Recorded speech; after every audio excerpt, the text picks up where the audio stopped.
Today we're going to be talking about how to choose the best aquarium filter for you. And for you is going to be entirely different than for me.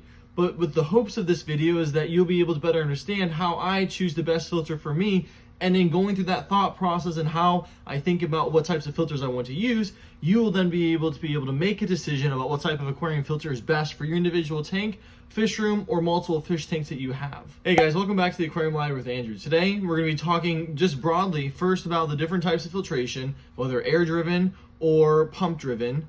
And then we're going to start breaking it down by what the different types of filters do, what are the benefits of one, and what are the cons of it, and why you'd want to use one in a certain situation and not use it in that same tank, but in a different type of situation. So the first distinction that we have to make is between air-driven filters and motor-driven filters. We're going to start with air-driven filters, and we have sponge filters, box filters, matin filters, undergravel filters. You also have hang-on-the-back filters that are powered with air, but those are a lot less common. But those four that I mentioned, sponge, box, undergravel filter, and matin filter, are the four most popular air-driven filtration systems. And the benefit of air filtration system versus the motorized ones that we'll talk about later is that you can run a lot more fish tanks off of a singular air pump that is using air. So you can get a lot more tanks filtered in a fish room or in a rack of fish tanks that I've talked about in other videos below.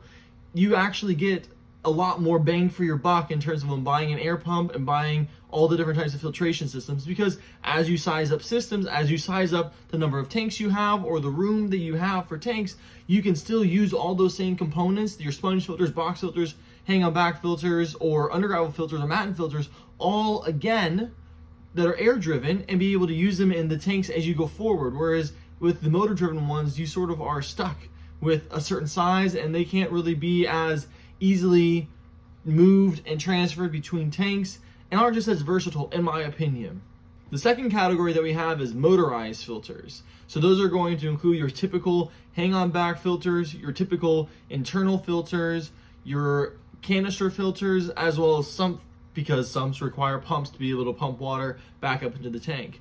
And so those are the four different types of actual motorized filters, and I'm sure there are other ones that people are going to say using power heads and other things, but those are the four main types. So those different types, air versus motorized, have different advantages and disadvantages.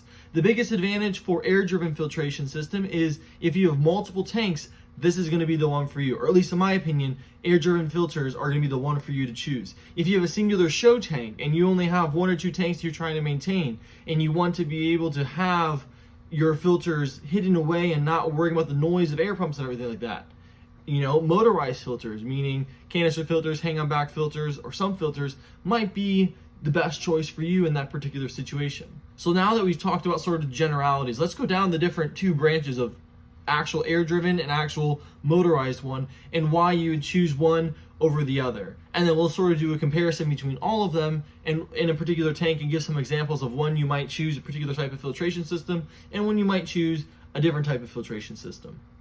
So the first one that we have are sponge filters. Sponge filters are very common filtration systems within aquariums. They are very easy to maintain, they are very easy to transfer between tanks, and they're very easy to move around as you're trying to clean tanks. The downside of sponge filters is that they're relatively visible within tanks. You can't hide them very well. They aren't just a small intake tube and the rest of it is below. It's front and center in your tank. So if you're looking at air-driven filtration, you're trying to find a filter that is going to be easily hidden or hides better than, say, a box filter or sponge filter or matin filter. An undergravel filter might be a very good option for you, because that is relying upon all the substrate being your filtration system, having a very small lift tube coming out of the undergravel filter plate and into your tank. And that is very minimal. That can be hidden very easily with either decor like rocks or wood, or it can be hidden with plants like I have in my tank here. So when it comes to show tanks, we're usually trying to keep the minimal amount of stuff in there. And in those situations,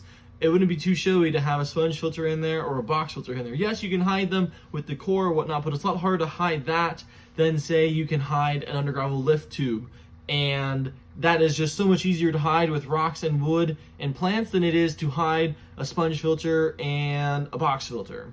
So for those that are trying to show off a tank and are trying to use air filtration, I would say, in my opinion, the best one to choose would be an undergravel filter, to allow you to be able to still have a filtration system in there that is air driven, but that is very obscure and not very easily seen within a tank and doesn't detract from the overall scape of the tank. The other type of filtration system that we didn't really talk much about are box filters. Box filters are also air driven, but think of them as your personalized internal filter that you can put whatever you want into a box filter. So with a sponge filter, it comes with just a sponge, but when you're utilizing a box filter, it is literally a box that pumps air and water through it, and you can put whatever type of media you want it. So you can put charcoal, and you can use charcoal in air-driven filtration systems, or you can use filter floss, or you can use your normal biomedia that you have, or you can use sponge filters. You can put whatever you want into the box filter, which is why I think they are such a versatile piece of equipment within fish rooms. I don't understand why people don't use them more frequently than what they already are using them. It's something that's even less talked about than underground filters, and I think box filters are an amazing thing. Again, the one downside with all these things, if you're having a show tank and you're trying to use air-driven filtration, is the noise level. Unfortunately, you're going to have air bubbles popping, and you're going to have an air pump going. So you're going to have these noises, and if you're trying to put this fish tank in your bedroom, air-driven filtration may not be the best thing for you. You might want to look at motorized filtration. So let's talk about that motorized filtration now. So we have the main types of motorized filtration that I talked about. We talked about canister filters, hang-on back filters, internal filters, and sump filtration. Canister filters, as well as hang-on back filters and sump filters, are all very much out of the scape. You don't see them in a fish tank at all. There's very little tubing, inlets and outlets, and that's all that is in there. And it doesn't take much away from the actual tank itself. You don't see a bunch of filter components. It's all hidden away in a cabinet or on the back side of the tank, so you never are seeing it. The only downside to these, whereas air filtration is relatively cheap to purchase, you can purchase a sponge filter for $78, $7 to $8, not $78. That would not be cheap.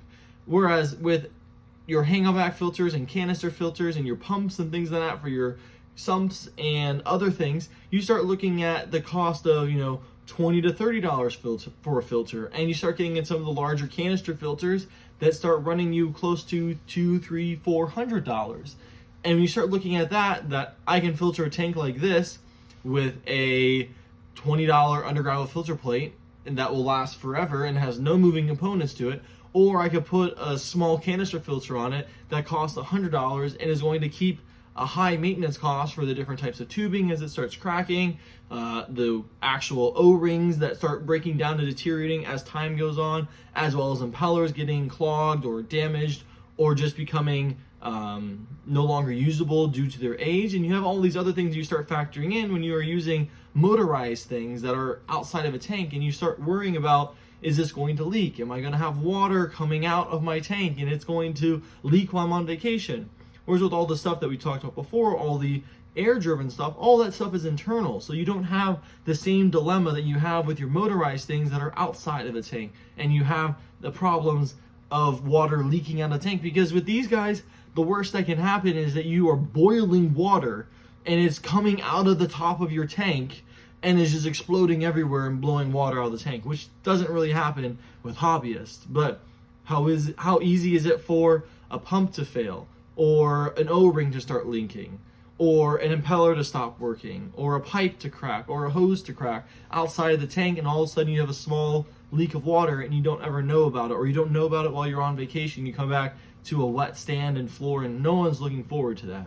The other thing with these types of filtration, the motorized ones that is they are typically quieter if everything is running properly in the actual mechanical workings of it. They're very silent. You can put them away into a cabinet. You don't have to see them. They can be hidden from sight. They aren't as obtrusive as some of the sponge filters or box filters in there, and is sort of a set it and forget it. But in that same sort of set it and forget it, if it's hidden away, you're not necessarily going to be thinking of servicing it or cleaning it, and long periods of time can go by when you aren't actually cleaning and servicing the filter as it should be, because it is hidden away and tucked away, and there's no indication for you to have to actually change or clean it or whatnot. That's why I like, personally, out of all the different types of motorized filters that I've used, I think I like hang-on back filters the best, because you can visually see when that water starts getting reduced from the overflow of the tank, or from the filter rather, into the tank. You can see, oh no, like there's a lot of gunk in there, there's not a lot of water moving through there, I need to go ahead and I need to change that out and clean it out and get all that gunk removed. Whereas with the canister filter that's underneath your tank, you don't ever see it. You don't see the inflow or the outflow. You can't really see a decrease in amount of flow or anything like that. You start running into problems where it could be a year, which is not atypical for YouTubers or other people that have posted online, that they sort of forget that this is there, and then they all of a sudden start having issues and they realize they haven't cleaned their canister filter in forever. So let's go through a couple scenarios after we've sort of broken down all the different types of filtration systems as best as I could in a video that is of this length.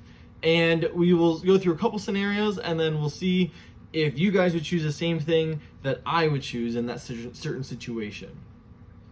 So the first situation that we have here is the exact situation that I have with my planted tank here. So you have a planted community tank that is in a living space, and you are trying to decide what type of filter you want to use.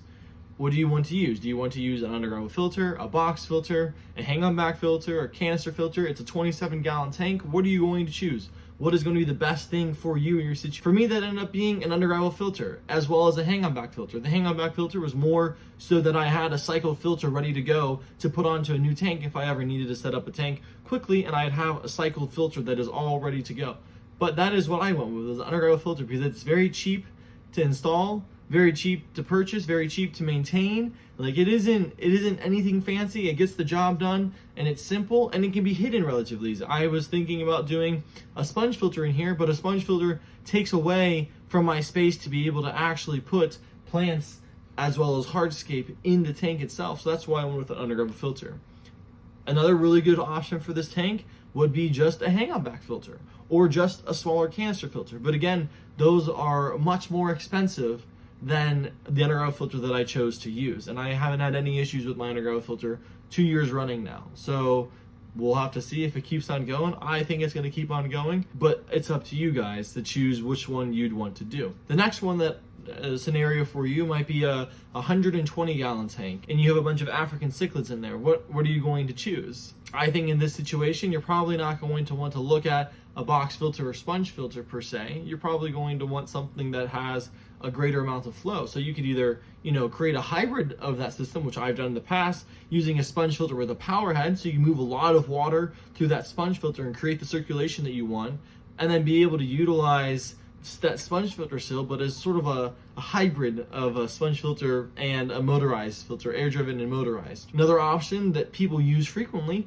are some filters on those guys, as well as hang-on back filters. And again, it just comes down to what you want out of your tank. Do you want to have a tank that is relatively quiet? Do you want to have a tank that has relatively little equipment in it? Each of those questions is going to point you in the direction of a different type of filter. And if you don't care about those things, and the only thing you care about is cost, that points you in a different direction. So if this wasn't a show tank, if this was just in a fish room, a couple sponge filters might be a very great thing for it. But if this was a show tank that was in your living space, and it was the first thing that everyone saw as they walked into your home, you probably wouldn't want to have sponge filters in there. You might want to consider having a sump with an overflow, or having canister filters to try to keep the amount of actual equipment in your tank to a minimum. Do you guys agree with my actual choices and what types of filters I put on different types of tanks? Or would you guys go with a different type of filtration system for the types of tanks that I listed? Or rather, what is your go-to method for choosing the filter that you want to use on your fish tank?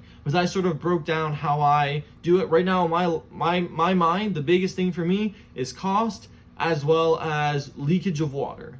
I want something that's cheap and doesn't leak, and that usually leads to air filtration, sponge filters, box filters, or underground filters, not hang-on back filters or canister filters or sump filters. So that is where I am in my life right now. That might change further down the road, but I've just seen too many bad experiences with canister filters failing away while you're gone, or even while you're home, and having tons and tons of damage because of water leaking from a tank. So that's what I'm trying to minimize, trying to keep all the filtration inside that tank. If you guys found this video helpful, make sure to give it a like as you're going on to the next video that I'll leave around here, and make sure you guys subscribe to see more fish content. I'll see you guys in the next one. Have a blessed day.